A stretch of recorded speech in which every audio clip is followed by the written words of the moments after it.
नमस्कार दोस्तों, आप सब कैसे हैं। मैं आशा करता हूँ आप स्वस्थ होंगे, अच्छे होंगे। तो सक्सेस पॉइंट देवबंद में आपका स्वागत है। आज की इस वीडियो में हम एक बहुत ही महत्वपूर्ण चैप्टर करने वाले हैं जो आधुनिक इतिहास का होगा। आधुनिक इतिहास में भी ब्रिटिश राज की उपलब्धियाँ, achievement of British government.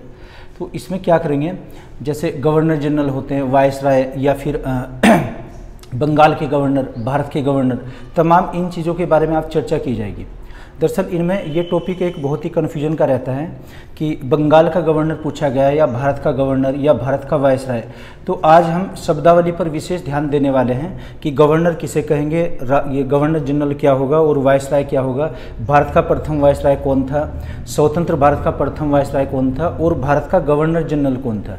Governor और गवर्नर जनरल दोनों अलग अलग हैं। तो हम पहले बंगाल के गवर्नर करेंगे, उसके बाद में भारत के गवर्नर, गवर्नर जनरल और वायसराय, इन चीज़ों के बारे में चर्चा की जाएगी। तो इसकी हम टॉपिक चूँकि बड़ा हो जाएगा, इसकी हम 2 वीडियो इशू करेंगे, 2 वीडियो बनाएंगे। ये वीडियो हमारी पार्ट फर्स्ट होगा, इसमें हम आधे गवर्नर जनरल कर लेते हैं और दूसरी वीडियो में फिर शेष बचे हुए करेंगे। क्योंकि भारत के ही गवर्नर जनरल लगभग 36 हैं और जिसमें 7 बंगाल के गवर्नर हो जाएंगे। तो इसमें जो महत्वपूर्ण गवर्नर जनरल्स हैं उनके बारे में ज़्यादा हम डीपली चर्चा करेंगे और को हम जनरली पढ़ेंगे। तो अभी आप देखेंगे बंगाल के गवर्नर और भारत के गवर्नर जनरल। ओके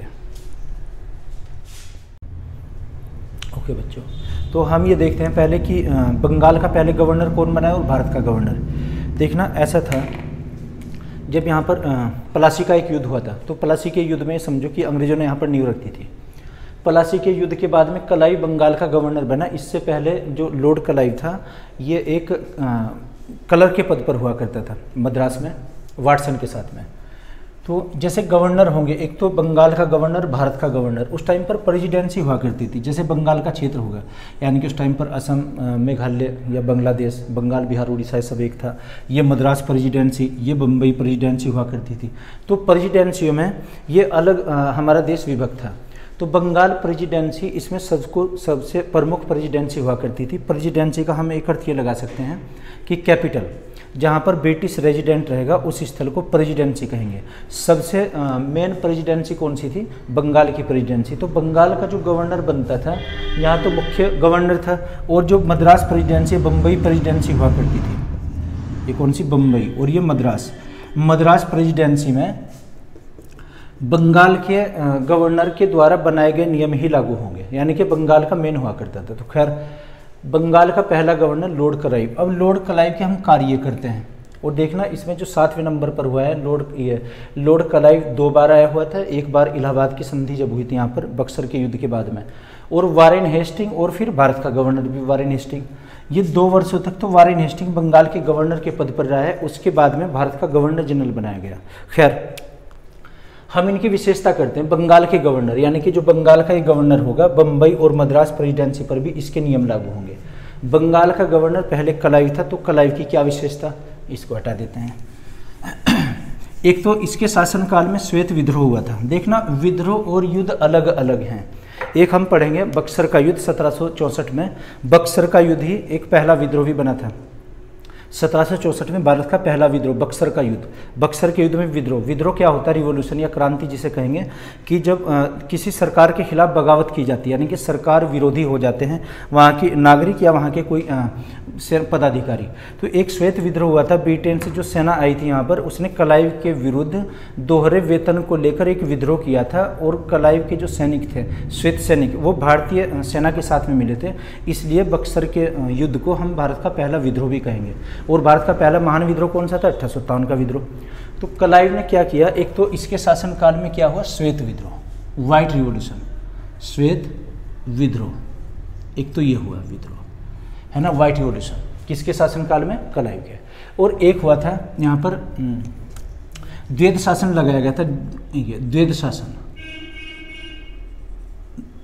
द्वैध शासन, ड्यूल एडमिनिस्ट्रेशन, ड्यूल एडमिनिस्ट्रेशन, है ना। इसमें क्या था कि कार्यों को 2 भागों में बांटा गया था, एक हस्तांतरित, एक गैर हस्तांतरित। या से समझिए, कार्य 2 तरह के, एक आमदनी वाले, एक खर्च वाले। जो खर्च वाले कार्य थे वे बंगाल के नवाब को दिए गए, और जो आमदनी वाले थे वो क्लाइव ने अपने पास रखे। और एक इसमें दीवानी का जो दिया था कि दीवानी वसूले गए बंगाल की, ये सॉरी इलाहाबाद की जब संधि हुई थी तो बंगाल बिहार उड़ीसा की जो दीवानी थी, राजस्व अधिकार, ये कलाइव के पास आ गए थे। तो कलाइव में एक तो श्वेत विद्रोह, एक द्वैध शासन। द्वैध शासन कब से कब तक रहा है? सन 1765 से और 1772 तक। क्वेश्चन है कि द्वैध शासन को किसने समाप्त किया था? ड्यूल एडमिनिस्ट्रेशन को। ये किया था वारेन हेस्टिंग ने। और ये कब लागू किया था? जब कलाइव दूसरी बार आया था। देखना कलाइव 2 बार आया, बंगाल का पहला गवर्नर बना और ये चौथे नंबर पर भी बना था फिर। तो ये तब सिस्टम तब लागू किया था इसने, है ना। तो इतिहासकार यहाँ पर पर्सिवल स्पेयर ने लिखा है कलाइव के बारे में कि भविष्य का अग्रदूत कहा है। किसने कहा है? Percival spare. पर्सिवल स्पेयर्स ने क्या कहा है? भविष्य का अग्रदूत। भविष्य का अग्रदूत ये किसको कहा है? कलाइव को। किसने? पर्सिवल स्पेयर ने, है ना। और एक इतिहासकार यहाँ से जैसे बर्क थे, बर्क ने इसको कहा है बड़ी बड़ी नींव रखने वाला, बड़ी बड़ी नींव रखने वाला, यानी कि झूठ बोलने वाला। इसको झूठ बोलने वाले की संज्ञा दी है। और क्वेश्चन आता है कि कौन सा गवर्नर जनरल था जिसने आत्महत्या की थी? वो कलाइव ने की थी ब्रिटेन में। ये पागल हो गया था, यानी कि पागल होकर इसने आत्महत्या की। तो क्या विशेषता? श्वेत विद्रोह, द्वैध शासन या ड्यूल एडमिनिस्ट्रेशन, और एक दीवानी का अधिकार आ गया था। इलाहाबाद की इसने संधि की थी और उसमें जो प्लासी का युद्ध हुआ था उसने पार्टिसिपेट किया था। एक क्या आ जाएगा? प्लासी युद्ध, प्लासी युद्ध। इसके बारे में एक हमने अलग से वीडियो बनाई हुई है, बंगाल की प्लासी का युद्ध। ये बंगाल के नदिया जिले में है। यहाँ पर बंगाल के नवाब और अंग्रेजों के बीच में युद्ध हुआ था। फाइनली ये हुआ कि नवाब की उसमें हार हो गई थी, सिराजुद्दौला के विरुद्ध लड़ा गया था। उसके बाद में एक फिर बक्सर का युद्ध हुआ 1764 में। बक्सर के युद्ध के बाद में इलाहाबाद की संधि हुई थी। इलाहाबाद संधि ये 2 डेट्स में हुई थी। कब? एक तो 12 अगस्त को हुई थी, 12 अगस्त 1765, और एक 16 अगस्त सन 1765 में हुई थी। इतिहासकार ने लिखा है इलाहाबाद की संधि में कि जब बंगाल बिहार उड़ीसा की दीवानी अंग्रेजों के पास आई थी, यानी कि राजस्व वसूलने का अधिकार अंग्रेजों के पास आ गया था, कि इस संधि को लागू होने में इतना भी समय नहीं लगा जितना एक गधे को खरीदने या बेचने में लगता है। तो क्या क्या विशेषता कलाइव की हुई? श्वेत विद्रोह, द्वैध शासन और एक प्लासी का युद्ध में पार्टिसिपेट किया। इलाहाबाद की संधि हुई बक्सर के युद्ध के बाद में। हालांकि बक्सर का युद्ध इसके शासनकाल में नहीं हुआ, संधि इसके शासनकाल में हुई थी, जो एग्रीमेंट या ट्रीटी हुई थी। और 2 इतिहासकारों के कथन है, एक पर्सिवल स्पेयर्स और एक बर्क ने कहा। पर्सिवल स्पेयर्स ने क्या? भविष्य का अग्रदूत। और बड़ी बड़ी नींव रखने वाला किसने कहा था? बर्क ने कहा था। इसी के बारे में कहा गया कि जो 7 वर्ष का समय था ड्यूल एडमिनिस्ट्रेशन का, दोहरे शासन का, इसमें बंगाल को खोखला कर दिया गया था। डाकुओं का काल इसको कहा गया। हालांकि शिवाजी के काल उसको भी कहा गया क्षेत्र को। यहाँ पर ये डाकुओं के काल से संज्ञा दी गई है। इसने सारा कुछ बंगाल का लूट लिया था। खैर, अब बात करते हैं हालवेल की। इसे आप नोट करते रहिए साथ साथ। हालवेल ने क्या किया? देखना, हालवेल एक अंग्रेज अधिकारी था और जो ये टेम्परेरी बना था, एक ये ज़्यादा कार्यकाल इसका नहीं रहा है। हालवेल ने एक काल कोठरी की घटना हुई थी। हालवेल की क्या? काल कोठरी की घटना, ब्लैक होल ट्रेजेडी। काल कोठरी की घटना ये कब हुई थी? 20 जून को, 20 जून सन 1756 को हुई थी। एक कमरा था, एक हॉल था, जिसकी लंबाई कितनी थी? 18 फीट और चौड़ाई थी 14 फीट, 14 फीट और 10 इंच, है ना। ये इतने फीट थी। तो इसमें 146 लोगों को बंद किया गया था, जिसमें अंग्रेज महिला और बच्चे भी शामिल थे। इसमें से 123 मारे गए थे। कितने जिंदा बचे थे? 23 बचे थे यहाँ पर, 23। इन जीवित बचने वालों में हालवेल भी शामिल था। हालवेल ये क्या थे? टोटल थे, कुल कितने थे? 146। और मारे गए थे कितने? जो मृत थे 123। इसमें से 23 जिंदा बचे थे। हालवेल ने कहा था कि ये घटना सिराजुद्दौला ने कराई थी बंगाल में, कलकत्ता में। तो इतिहासकार एक हुए हैं मिर्जा गुलाम हुसैन, उसने किताब लिखी है सियारुल मुत्करीन। सियारुल मुत्करीन में इसका उल्लेख नहीं है। ये कहते हैं कि ये हालवेल की मन गढ़ंत कहानी थी एक ये। पहली बात तो इतने छोटे कमरे में इतने अधिक व्यक्ति आ नहीं सकते, लेकिन ये था कि उस पर आरोप लगाने के लिए सिराजुद्दौला, चूँकि इनको एक युद्ध करना था, प्लासी का युद्ध। प्लासी के युद्ध के लिए अंग्रेजों को बैकग्राउंड मिल गया था एक ये, कुछ जैसे होता ना कि कारण भी होना चाहिए उसका। तो हालवेल की एक घटना है कि काल कोठरी की घटना का वर्णन किया है इसने किसने नकारा इस घटना को? ये हमने बंगाल पर जो वीडियो बनाई है उसमें सारा कुछ डिटेल में बताया गया है। एक मिर्जा गुलाम हुआ करते थे, सियारुल मुतकरीन एक बुक है, उसमें मना किया है कि नहीं, ऐसी घटना कोई नहीं घटी थी। तो याद रखना, होल की लंबाई चौड़ाई कितनी थी? 18 फीट और 14 फीट चौड़ाई थी इसकी। 146 लोगों को बंद किया गया, 123 मारे गए थे और 23 जीवित बचे थे। इन 23 में जीवित बचने वालों में एक हालवेल भी था। तो ये हालवेल की विशेषता। अच्छा, वेनिस्टार्ट की विशेषता क्या हो जाएगी? 1760 से 65 तक। इसमें तो क्या हुआ था वेनिस्टार्ट में? बक्सर का युद्ध हुआ था, बक्सर का युद्ध। इस पर भी एक ऑलरेडी वीडियो बनी हुई है। बक्सर का युद्ध, बक्सर युद्ध कब था? सन 1764 में। बक्सर बिहार में पड़ता है कि ये किस किस के बीच में हुआ था? एक तो इसमें थे मीर कासिम और ये हुआ था हेक्टर मुन्नो, यानी कि अंग्रेजों की सेना का नेतृत्व हेक्टर मुन्नो ने किया था। हेक्टर मुनरो है ना, ये अदा क्या बनेगा देखना, स्पेलिंग में गलती हो ठीक कर लिया करो। हेक्टर मुन्नो, मीर कासिम की इसमें पराजय हुई थी और हेक्टर मुन्नो की जीत हुई थी। तो ये क्या था? इसके बाद में फिर इलाहाबाद की संधि, खैर एक विशेषता, पूरी वीडियो इस पर बनी हुई है बक्सर पर, इसमें देख लीजिएगा आप। तो वेनिस्टार्ट के शासनकाल में बक्सर का युद्ध हुआ था। बक्सर कहाँ पर है? बिहार में। ओके, आगे बढ़ते हैं। कलाइव के शासनकाल में क्या? अभी आपको बताया कि इलाहाबाद की संधि हुई थी, जो पहले आपको बताया था इलाहाबाद की संधि। ये दूसरी बार इंडिया में फिर आया था, इलाहाबाद की संधि हुई। तो इतिहासकारों ने क्या लिखा है कि इस संधि को लागू होने में इतना भी समय नहीं लगा जितना एक गधे को खरीदने बेचने में लगता है। ये तुरंत लागू करवा दी गई थी कलाइव के शासनकाल में। वेरेलस्ट क्या था? द्वैध शासन। इसमें द्वैध शासन लागू रहा था, है ना। और कार्टियर के शासनकाल में एक बंगाल में अकाल पड़ा था, एक तो अकाल, फिमाइन अकाल, महान अकाल था, बड़ा अकाल था, उसमें काफ़ी लाखों लोग मारे गए थे। और द्वैध शासन लागू रहा इसमें भी, है ना, ड्यूल एडमिनिस्ट्रेशन। अब 7वें नंबर पर आता है वारेन हेस्टिंग। देखना, वारेन हेस्टिंग का जो शासनकाल है भारत में, ये 1772 से आ जाएगा सन 1785 या 86 तक। किसी बुक में 85, किसी में 86 लिखा हुआ है। तो इसमें लेकिन 2 वर्षों तक ये बंगाल के गवर्नर के पद पर रहा है। बंगाल का गवर्नर ये 2 वर्षों तक वारेन हेस्टिंग। इसने क्या किया था? वारेन हेस्टिंग ने, इसकी विशेषता वारेन हेस्टिंग थी, द्वैध शासन को समाप्त किया था। द्वैध शासन को समाप्त किया। क्वेश्चन ये बहुत आता है कि द्वैध शासन को इरिडिकेट किसने किया था? वारेन हेस्टिंग ने। उसके बाद में यहाँ पर 1773 का एक रेगुलेटिंग एक्ट बनता है, 1773 का रेगुलेटिंग एक्ट। इसमें यह था कि जो बंगाल का गवर्नर होगा अब वो पूरे भारत का गवर्नर कहलाएगा। यानी कि भारत का पहला गवर्नर कौन बना? Warren Hasting. और बंगाल का पहला गवर्नर कलाइव। जो भी इसका अंतिम गवर्नर होगा, यानी कि वारेन हेस्टिंग को ही भारत का गवर्नर मान लिया गया, है ना। ऐसे समझिए कि पूरे भारत का प्रधानमंत्री बन गया। तो आप इनको ये नोट कर लीजिए। आगे बढ़ते हैं। तो बच्चों हम करते हैं पहले, इसमें हम डिफरेंस क्रिएट कर लेते हैं पहले कि बंगाल के गवर्नर या भारत के गवर्नर या भारत का गवर्नर जनरल, ये 7 या 8 बिंदु हैं, इन पर डिस्कस करते हैं और उसके बाद में फिर हम भारत के गवर्नर जनरल पर चर्चा करते हैं। तो देखिएगा आप, बंगाल का प्रथम गवर्नर, बंगाल का जो पहला गवर्नर था लॉर्ड क्लाइव। इसका आंसर क्या हो जाएगा? Lord Clive.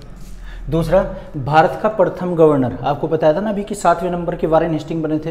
ये बंगाल के भी गवर्नर थे और भारत के भी गवर्नर बने हैं। फिर यह नियम था कि 1773 का जब रेगुलेटिंग एक्ट आया था उसमें प्रावधान था अब बंगाल का गवर्नर ही भारत का गवर्नर कहलाएगा। तो भारत का प्रथम गवर्नर कौन हुआ? भारत का प्रथम गवर्नर वारेन हेस्टिंग। दोनों बिंदु अलग अलग। नंबर 3, ये पहला, दूसरा और तीसरा देखिएगा आप। भारत का प्रथम गवर्नर जनरल, वर्डिंग क्या हो जाएगी? गवर्नर जनरल, है ना, जनरल वर्ड जुड़ जाएगा इसमें। विलियम बेंटिंग, जिसका शासनकाल 1828 से और 35 तक रहा है ना। अभी चर्चा करेंगे डिटेल में, इनकी विशेषता आपको अलग अलग बताई जाएगी। नंबर 4, भारत का प्रथम वायसराय, भारत का प्रथम viceroy Lord Canning. Lord Canning को बनाया गया। देखना, जब 1857 का विद्रोह हुआ था, इसका शासनकाल था 1856 से 62 तक। तो 1857 का विद्रोह इसके शासनकाल में हुआ है। और 1858 में यहाँ पर महारानी विक्टोरिया का एक घोषणा पत्र पढ़ा गया था इलाहाबाद के मिंटो पार्क में 1 नवंबर सन 1858 में। उसमें लिखा हुआ था कि जो भारत का गवर्नर जनरल होगा अब वो भारत का वायसराय भी कहलाएगा। तो भारत का प्रथम वायसराय कौन बना? Lord Canning. अच्छा जी, इसके बाद में ये दोनों वर्डिंग चलती रहेंगी। देखना, वायसराय भी लगाएंगे ओब्लिक गवर्नर जनरल। अगला बिंदु है स्वतंत्र भारत का प्रथम वायसराय या फिर गवर्नर जनरल। ये कौन बने थे? Lord Mountbatten. कहीं पर बुक्स में लिखा हुआ है कि भारत का अंतिम गवर्नर जनरल लॉर्ड कैनिंग, है ना। लुसेंट की बुक में भी शायद लिखा हुआ है कि लॉर्ड कैनिंग अंतिम गवर्नर, नहीं अंतिम तो श्री राजगोपालाचारी रहे हैं। उन्हें शायद लिखने में ये आई एक प्रॉब्लम कि जब ये वायसराय थे प्रथम, शायद गवर्नर जनरल का पद समाप्त हुआ और वायसराय का नया पद शुरू हुआ। नहीं, यहाँ से दोनों शब्दावली चलेंगे साथ साथ, वायसराय भी और गवर्नर जनरल भी। तो भारत का, स्वतंत्र भारत का प्रथम वायसराय और गवर्नर जनरल कौन बना? माउंटबेटन। और ये वायसराय कौन था? Lord Canning. अभी इनके बारे में विस्तार से फिर चर्चा होगी। अगला बिंदु, स्वतंत्र भारत का प्रथम भारतीय गवर्नर जनरल या viceroy, oblique viceroy, governor general भी और वायसराय भी, श्री राजगोपालाचारी, चक्रवर्ती राजगोपालाचारी। ये नाम है चारी, ना कि चारी है। ओके। स्वतंत्र भारत का अंतिम गवर्नर जनरल या वायसराय श्री राजगोपालाचारी, या भारतीय भी आ जाए। तो ये बिंदु अलग अलग हैं, कितने? 4, 5, 6 और 7, सातों बिंदुओं को अलग अलग आपको नोट करना है। इसके बारे में बहुत कन्फ्यूजन होता है। भारत का प्रथम वायसराय लॉर्ड कैनिंग, ये वायसराय होने के साथ साथ ये गवर्नर जनरल भी था, दोनों पद साथ साथ चलेंगे यहाँ पर। अच्छा जी, तो इन्हें आप नोट करते रहिए साथ साथ। अब जो भारत के गवर्नर जनरल हुए हैं, भारत के गवर्नर, इनके बारे में अलग से विस्तार से चर्चा करते हैं, 1 बाय 1 देखिएगा आप। पहला बिंदु, वारेन हेस्टिंग। वारेन हेस्टिंग की क्या विशेषता थी? कार्यकाल 1774 से और 85 तक रहा है। तो इस पे आपको बताते हैं कि 2 वीडियो हम बनाएंगे, ये हम पहली वीडियो बना रहे हैं। वारेन हेस्टिंग ये भारत का प्रथम गवर्नर बना था। इसकी क्या क्या विशेषता है? एक तो इसने द्वैध शासन का अंत किया था, द्वैध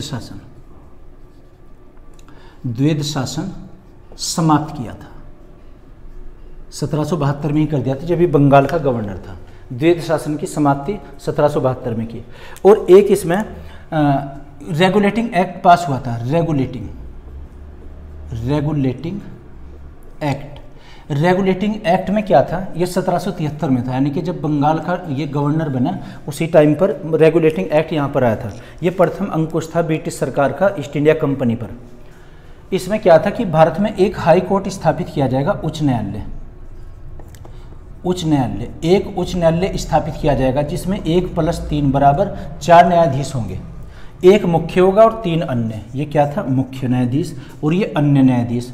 तो उच्च न्यायालय का पहला मुख्य न्यायाधीश लॉर्ड एलिसा इम्पे को बनाया गया और 3 अन्य जो न्यायाधीश थे वो हाइड, लिमेस्टर और चैम्बर्स को बनाया गया। किस किस को?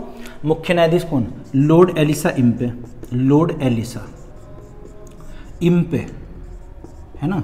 और ये अन्य जो 3 थे, ये एक थे इसमें हाइड और दूसरे थे लिमेस्टर और तीसरे थे इसमें चैम्बर्स। ये 3 को बनाया गया, यानी कि 4 जजेस थे उसमें। तो एक क्या बना इसमें? उच्च न्यायालय की स्थापना कलकत्ता में की गई थी और 1773 के रेगुलेटिंग एक्ट में ऐसा प्रावधान था जिसकी स्थापना 1774 में हुई थी। मुख्य न्यायाधीश लॉर्ड एलिसा इम्पे, 3 अन्य थे हाइड, लिमेस्टर और चैम्बर्स। तो एक ये कार्य इसके शासनकाल में हुआ। एक इसमें राजस्व बोर्ड बनाया गया था, राजस्व बोर्ड। एक क्या बनाया हेस्टिंग ने? राजस्व बोर्ड की स्थापना। और एक नंद कुमार पर अभियोग चला हुआ था, नंद कुमार को फांसी दी थी इन्होंने। ये क्या था इसका केस? ये भी आपको विस्तार से बताते हैं, देखना।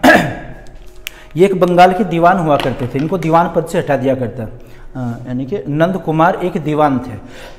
इन्होंने आरोप लगाया कि बंगाल का अंतिम नवाब नजीबुद्दौला, उसके पुत्र का नाम था मुबारिकुद्दौला और पत्नी का नाम था क्या? मुन्नी बेगम। तो मुन्नी बेगम से 3.5 लाख रुपए लेकर अल्पवयस्क पुत्र को बंगाल का नवाब बनाया गया। ये आरोप किसने लगाया? ये नंद कुमार ने आरोप लगाया था वारेन हेस्टिंग पर। लेकिन वारेन हेस्टिंग ने क्या किया? लॉर्ड एलिसा इम्पे के साथ मिलकर नंद कुमार को फांसी दे दी गई थी। इतिहासकारों में इसमें कहा कि ये अन्याय का मुखिया था एक, ये है ना, और ये न्याय की हत्या की गई थी, इसको फांसी आई थी। तो क्वेश्चन है कि नंद कुमार पर मुकदमा, जो फांसी आई थी किसके शासनकाल में? हेस्टिंग के शासनकाल में। एक इतिहास हुआ करते थे अंग्रेज अधिकारी बर्क ने एक महाभियोग की याचिका दायर की थी। महाभियोग हम संविधान में भी पढ़ेंगे, महाभियोग, इम्पीचमेंट आर्टिकल नंबर 61 में आता है। क्वेश्चन है कि बर्क ने महाभियोग की याचिका किसके विरुद्ध दायर की थी? वारेन हेस्टिंग के। उस पर आरोप लगाया था कि जो नंद कुमार की हत्या की गई वो गलत की गई है। और ये फैजाबाद की संधि से भी जुड़ा हुआ मामला है। अवध की जो राजधानी थी फैजाबाद जो अयोध्या पड़ता है, इससे भी मामला जुड़ा हुआ था। तो लंदन में हेस्टिंग के विरुद्ध एक याचिका दायर की गई महाभियोग, लेकिन ये प्रक्रिया पूरी नहीं हुई थी। बर्क ने हेस्टिंग के बारे में कहा है क्या? एक तो चूहा और नेवला की संज्ञा दी। चूहा और नेवला, एक तो चूहा और नेवला कहा, और एक बैलों का झूठा सौदागर की संज्ञा दी, और एक अन्याय का मुखिया। 3 कमेंट किए गए थे न इसके बारे में। 3 कमेंट क्या क्या थे ये हटा देते हैं। एक तो अन्याय का मुखिया, अन्याय का मुखिया, मुखिया, और एक बैलों का झूठा सौदागर, बैलों का झूठा सौदागर ये भी कहा गया है। और एक कहा गया इसको चूहा और नेवला, चूहा और नेवला। ये कंसेप्ट इसी के बारे में है, तीनों संज्ञाएं ये तुलना की गई थी।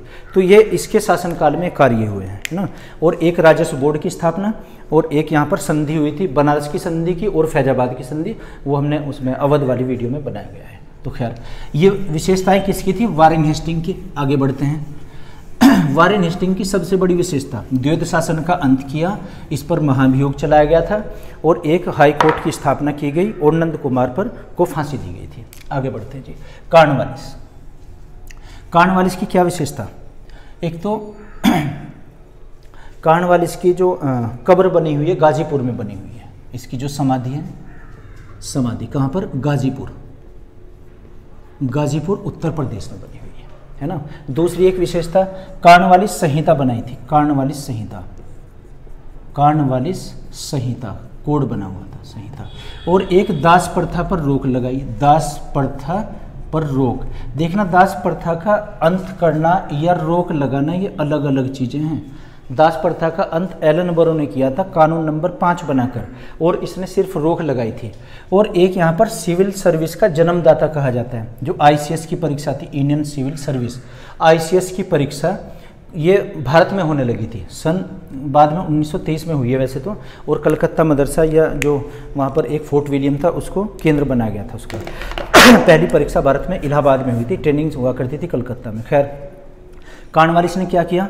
एक तो कार्नवालिस की जो समाधि है कब्र गाजीपुर में, एक कार्नवालिस कोड बनाया था जो जिसमें सजा का प्रावधान था, एक इसमें पुलिस विभाग की स्थापना की थी, और एक यहाँ ये दिया था दास प्रथा पर रोक लगाई गई, और एक ICS के जन्मदाता है ना, फादर ऑफ ICS है ना, इंडियन सिविल सर्विस का आयोजन भारत में होने लगा था। देखना, विश्व में सबसे पहले प्रतियोगी परीक्षा चाइना में हुई, भारत के लिए लंदन में होती थी। और जो भारत के पहले ICS बने थे ये सत्यनारायण टैगोर बने थे सन 1863 में, और पहली परीक्षा कब हुई थी? 1853 में, लंदन में। हमें लंदन में जाना पड़ता था, और एज हुआ करती थी इसकी 19 ईयर्स। बाद में फिर बढ़ाई गई, फिर कम की गई, है ना, 21 भी रही है, 22 वर्ष भी रही है।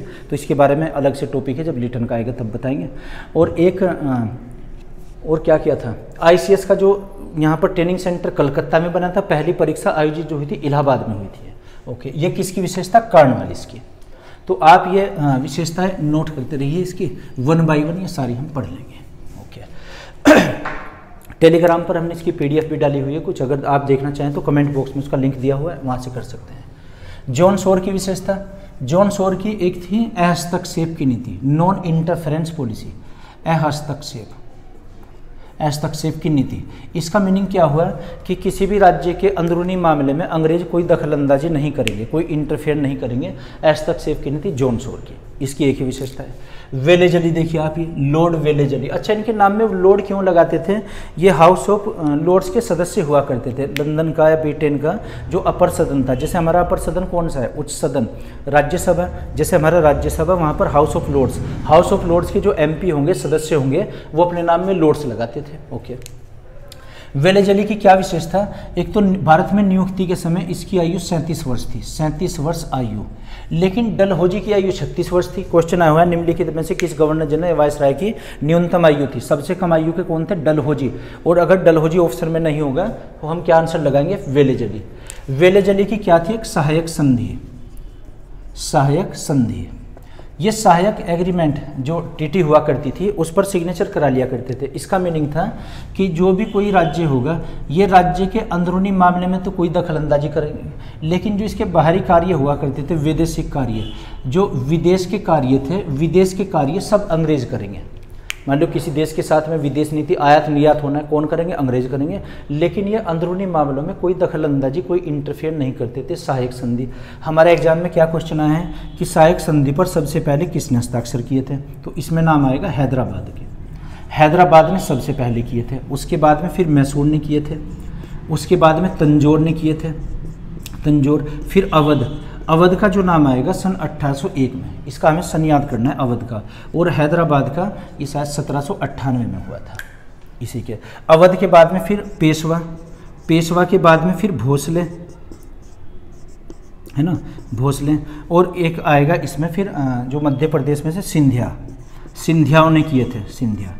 उसके बाद में फिर जैसे जोधपुर, जोधपुर ने हस्ताक्षर किए, जयपुर ने किए, जयपुर के हस्ताक्षर। एक मच्छेड़ी पड़ता है, मच्छेड़ी, मच्छेड़ी और बूंदी, बूंदी का जो ये उसका था भरतपुर, ये भी राजस्थान का भरतपुर, भरतपुर ने सिग्नेचर किए थे। हमें क्या याद करना है, हैदराबाद ने सबसे पहले। देखना सहायक संधि अलग है और हड़प नीति अलग है। डलहौजी ने हड़प नीति जारी की थी। हड़प नीति के तहत सबसे पहले जो हड़पा गया था वो सतारा को हड़पा गया था, सतारा मध्य उसमें पड़ेगा महाराष्ट्र में। और जो हैदराबाद, इसने सहायक संधि पर हस्ताक्षर किए थे। ये किसकी थी? वेलेजली की, लॉर्ड वेलेजली की नीति। और वेलेजली के शासनकाल में ही एक किया गया था यहाँ पर कलकत्ता में जो बनाया गया था, ट्रेनिंग सेंटर बनाया था उसे, आईसीएस का ट्रेनिंग सेंटर। तो ये इसकी विशेषताएं हैं, नोट करते रहिए आप ही साथ साथ। आगे बढ़ते हैं। आगे क्या विशेषता, देखना वीडियो ज़्यादा लंबी ना हो जाए। ओके, खैर वेलेजली। अब बार्लो, लॉर्ड बार्लो की विशेषता। बार्लो का शासनकाल 1805 से 7 तक। बार्लो की विशेषता है थी 1803 से 5 तक एक मराठों का युद्ध लड़ा गया, आंग्ला मराठा युद्ध, आंग्ला मराठा युद्ध। बस इसकी ये विशेषता है बार्लो की। मिंटो की क्या है? लॉर्ड मिंटो 1807 से 13 तक। 1809 में यहाँ पर एक संधि हुई थी, कौन सी? अमृतसर की संधि, अमृतसर, अमृतसर की संधि अंग्रेजों के साथ में। यानी कि ये संधि किस किस के बीच में हुई? राजा रणजीत सिंह के और अंग्रेजों के बीच में हुई थी। और सतलज नदी को अंग्रेजों की और जो पहाड़ी सेना थी, यानी कि राजा रणजीत सिंह का जो क्षेत्र था उसकी सीमा मान लिया गया था। इसकी यही विशेषता। हेस्टिंग की विशेषता है ना, लॉर्ड हेस्टिंग। देखना वारेन हेस्टिंग और लॉर्ड हेस्टिंग अलग अलग हैं दोनों। ये हेस्टिंग 1813 से 23 तक इसका शासनकाल रहा है। इसकी विशेषता थी हेस्टिंग की, एक तो नेपाल का युद्ध हुआ था, आंग्ला नेपाल युद्ध। अंग्रेजों का नेपाल से युद्ध हुआ सन 1814 से शायद ये 16 तक हुआ है ना। और इसमें एक संगोली की संधि हुई थी, संगोली, संगोली की संधि पर यह युद्ध खत्म हुआ था। इसमें पार्टीशन ये किया गया कि जो काठमांडू का क्षेत्र होगा ये तो गोरखाओं पर चला जाएगा, यानी कि नेपालियों पर चला जाएगा। और जो रानीखेत और यहाँ पर जैसे अल्मोड़ा या फिर ये आ जाएगा उसमें ये पिथौरागढ़, चंपावत, ये सब उत्तर इसमें आ जाएगा भारत में। और एक शिमला और मनाली का भी उसमें नाम था। ये सब अंग्रेजों के अधीन हो गए थे, यानी कि काठमांडू चला गया था नेपालियों के पास। कौन सी संधि थी? संगोली की संधि। तो नेपालियों के साथ में युद्ध हुआ था। एक इसमें पिंडारियों का भी वो हुआ है, पिंडारी, पिंडारियों का दमन, का दमन। क्वेश्चन आता है पिंडारी कौन थे? एक ये लूटपाट करने वाले, चोर डकैत हुआ करते थे जो रास्तों में चोरी करते थे या राहगीरी करते थे, राजनी बोलते हैं जिसको। तो इसका दमन किया गया पिंडारियों का। इसके लिए मेलकम को नियुक्त किया गया था, मेलकम।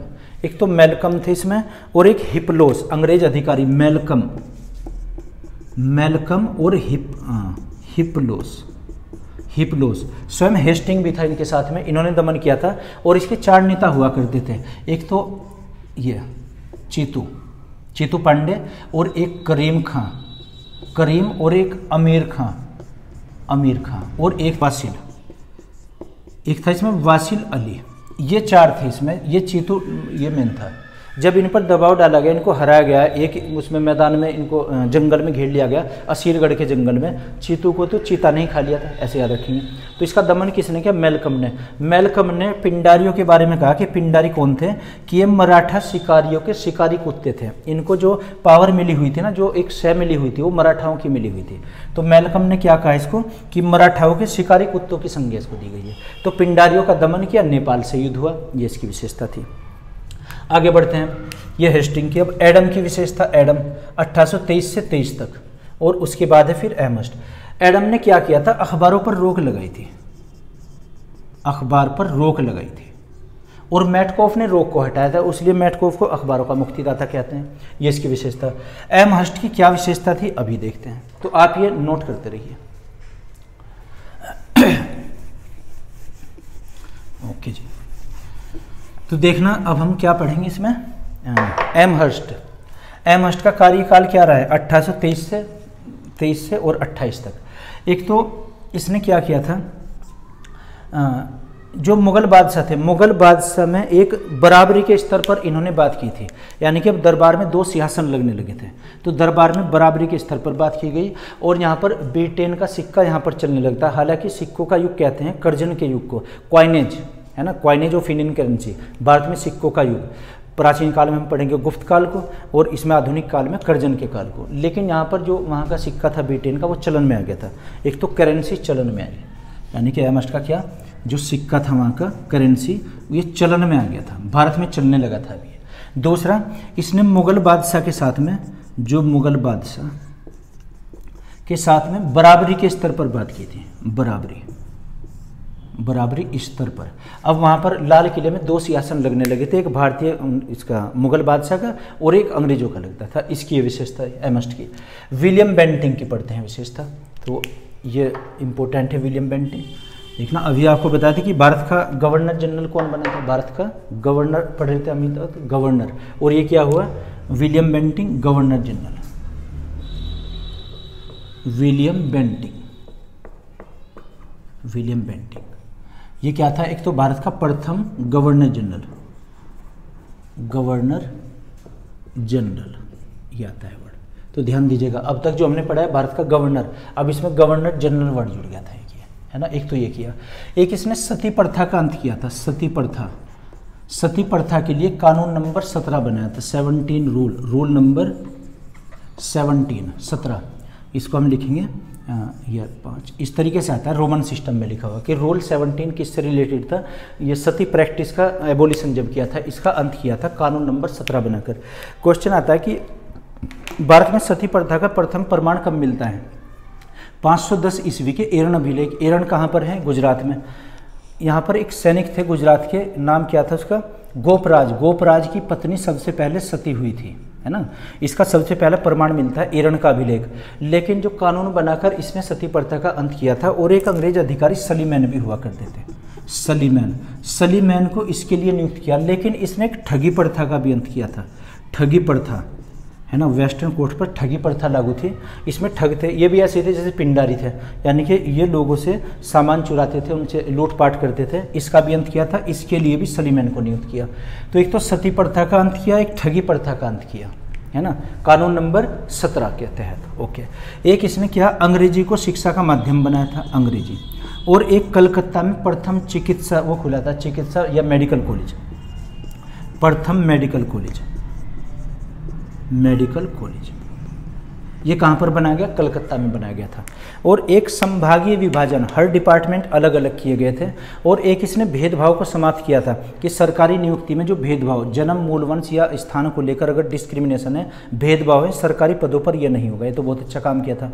और क्वेश्चन आया हुआ है कि विलियम बेंटिंग को गवर्नर जनरल बना से पहले ये किस पद पर थे, ये मद्रास में डिप्टी गवर्नर के पद पर थे, जो छोटे गवर्नर हैं। और इसने डिप्टी गवर्नर रहते हुए एक कानून बनाया था कि कोई भी भारतीय सैनिक तिलक नहीं लगाएगा, पगड़ी नहीं पहनेगा, कानों में बाली नहीं पहनेगा।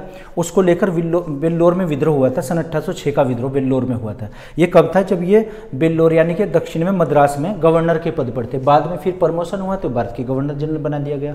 तो एक तो वेल्लोर का विद्रोह, कानों में बाली पहनना, तिलक लगाने पर रोक लगाई गई, और सती प्रथा का अंत किया, ठगी प्रथा का अंत किया। प्रथम गवर्नर जनरल थे, कलकत्ता में मेडिकल कॉलेज बनाया गया, और शिक्षा का माध्यम इंग्लिश किया था, और संभागीय विभाजन किया, सरकारी पदों पर डिस्क्रिमिनेशन या भेदभाव को समाप्त किया था।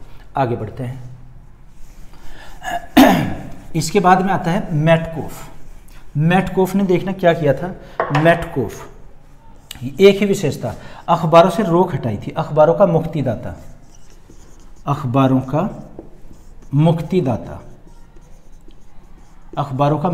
बनाया गया। ये बस एक ही विशेषता। ओकलैंड की क्या विशेषता थी, ओकलैंड का शासनकाल 1836 से 42 तक। एक तो इसमें अफगान का युद्ध लड़ा गया, अफगानिस्तान के साथ में, अफगान युद्ध। यहाँ से अंग्रेजों का खर्च तो बहुत ज़्यादा हुआ था, आमदनी कम हुई थी अफगान युद्ध में। इतिहासकार एक इन्नस है, इन्नस ने इस युद्ध को विश्व का सबसे निकृष्टतम युद्ध बताया है। इन्नस, इतिहासकार क्या, इन्नस। वो नहीं कि हारे थे अफगानिस्तान से, नहीं, ये इसमें खर्च हुआ था और जबकि आमदनी नहीं हुई थी। ये इतिहासकार हैं कि सबसे निकृष्ट, ये एक बार क्या बनेगा, निकृष्ट युद्ध, यानी कि इससे कोई आमदनी खास प्राप्त नहीं हुई। एक शेरशाह सूरी रोड का नाम जीटी रोड किया गया था, GT road, grand trunk road किया गया था। तो क्या क्या विशेषता, एक तो अफगान युद्ध हुआ है और एक का है इंडस ने इसको सबसे निकृष्ट युद्ध, और जीटी रोड का, ये शेरशाह सूरी मार्ग का नाम जीटी रोड किया गया था, ये इसकी विशेषता। आगे बढ़ते हैं, एलन बरो। देखना एलन बरो के जो शासनकाल रहे हैं ये रहा है 42 से 44 तक। तो इसने कुछ कार्य किए हैं एलन बरो ने, एलन बरो, ये नाम ऐसे लिखा जाएगा, लॉर्ड एलन बरो, है ना। इसकी विशेषता क्या, एक तो दास प्रथा पर ये समाप्त किया था, दास प्रथा को समाप्त, कानून बनाया था इसके लिए, रूल नंबर 5 के तहत समाप्त किया गया। और जो विलय की नीति चली हुई आ रही थी, विलय की नीति किसकी थी, वेलेजली की विलय की नीति, इसके तहत इसने क्या किया, सिंध राज्य को अपने में मिलाया था, सिंध राज्य का विलय किया था इसने, सिंध राज्य का विलय। यहाँ पर एक अंग्रेज अधिकारी थे नेपियर ने कमेंट कहा इसके बारे में, ये कहा कि हम वैसे तो हमें सिंध को मिलाने का कोई अधिकार नहीं है, लेकिन हम लाभ के या सुविधा के लिए इसको भारत में मिलाएंगे, और जो एक बहुत ही एक नीचतापूर्ण संधि होगी, ये नीचता की बात है, लेकिन मजबूरी में हमें ऐसा करना पड़ रहा है ना। संधि, ये विलय की नीति किसकी थी, वेलेजली की, और इसने सिंध को किस तहत मिलाया, विलय की नीति के अंतर्गत मिलाया गया था। तो इसकी ये विशेषता क्या, एक तो दास प्रथा का समाप्त किया था कानून नंबर 5 बनाकर, और एक सिंध राज्य का विलय किया था इसने, बस ये था। आगे बढ़ते हैं, अब कौन सा इसमें, होर्डिंग फर्स्ट की 2 विशेषता, सिखों से युद्ध हुआ था और नरबली पर रोक लगाई थी। ये कौन से थे, होर्डिंग फर्स्ट, है ना। तो क्या, एक तो नरबली पर रोक, नरबली पर रोक। एक पहले मौर्य प्रथा हुआ करती थी, मौर्य प्रथा। क्या था मौर्य प्रथा, कैम्पबेल को नियुक्त किया गया था, कैम्पबेल अधिकारी। देखना, एक खोंड जनजाति रहती है यहाँ पर, ये उड़ीसा के तटवर्ती क्षेत्र में खोंड जनजाति, उनकी क्या मान्यता थी कि हल्दी का मोर प्रोडक्शन करने के लिए, यानी कि उसकी उत्पादन अधिक ज़्यादा हो जाए हल्दी का, तो अपने खेतों में वो नरबली दिया करते थे। कभी कभी वो मनुष्य की बलि दे दिया करते थे। मनुष्य को जिस लकड़ी से बांधा जाता था, जिस खूंटे से बांधा जाता था, उसको यूप बोलते थे। क्या कहते थे, यूप। ये क्वेश्चन आए हुए हैं, यह यूप में मनुष्य को बांधते थे, जो वो चिल्लाता था, तड़फता था, उसी में फिर नरबली यानी कि काट दिया करते थे, खून का बहाव करते थे अपने खेत में। तो उनकी ऐसा मानना था खोंड जनजाति के लोगों का कि अगर हमने यहाँ पर नर का खून दे दिया, इसमें बलि चढ़ा दी, तो इसमें हल्दी का प्रोडक्शन ज़्यादा होगा। तो उसे रोक, इस प्रथा को क्या बोलते थे, मौर्य प्रथा। ये किसने समाप्त की थी, नरबली की प्रथा होर्डिंग ने। इसके लिए अंग्रेज अधिकारी कैंपबेल को नियुक्त किया था। ये क्वेश्चन ऐसे आया हुआ है। दूसरा, एक सिख युद्ध हुआ है, कार्यकाल क्या रहा है, 44 से 48 तक, वो 46 तक हुआ है। इसमें प्रथम आंग्ला सिख युद्ध,